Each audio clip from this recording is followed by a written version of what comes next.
بسم الله الرحمن الرحيم، والصلاة والسلام على سيدنا محمد وعلى آله وصحبه وسلم.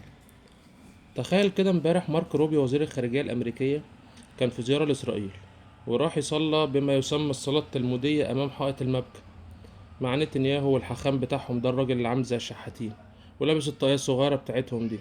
يعني من الآخر أمريكا بتقول لإسرائيل اعملي اللي انت عايزاه واحنا في ظهرك.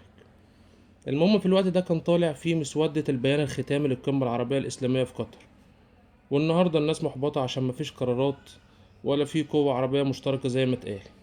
يا جماعة، على أرض الواقع اللي لازم يزعل أو يخاف أو يحبط اللي ما عندوش جيش يحميه.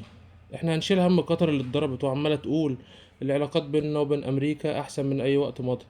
هم أحرار. المفاجأة بقى النهاردة في تقرير في موقع أكسيوس، وده موقع استخباراتي أمريكي، قال إن ترامب كان على علم بالضربة الجوية للدوحة قبلها بكتير، وكمان قال لنتنياهو اضرب انت وانا هلم وراك، وهطيب خاطرهم بكلمتين.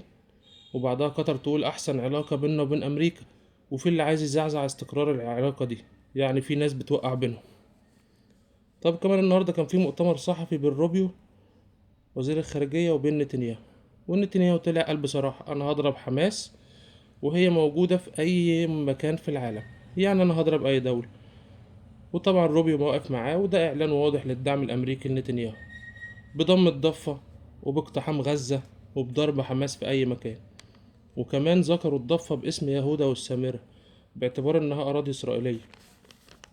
ادي يا عم أمريكا اللي قطر خايفة على علاقتهم مع بعض. محدش يستنى يا جماعة من الناس دي إنها تتغير. احنا نحمد ربنا على بلدنا وجيشنا ورئيسنا وداعمين للقضية الفلسطينية الحمد لله.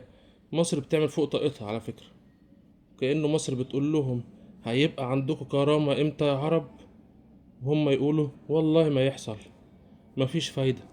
يا رب احفظ مصر وانصر اخواتنا في فلسطين. والسلام عليكم ورحمة الله وبركاته.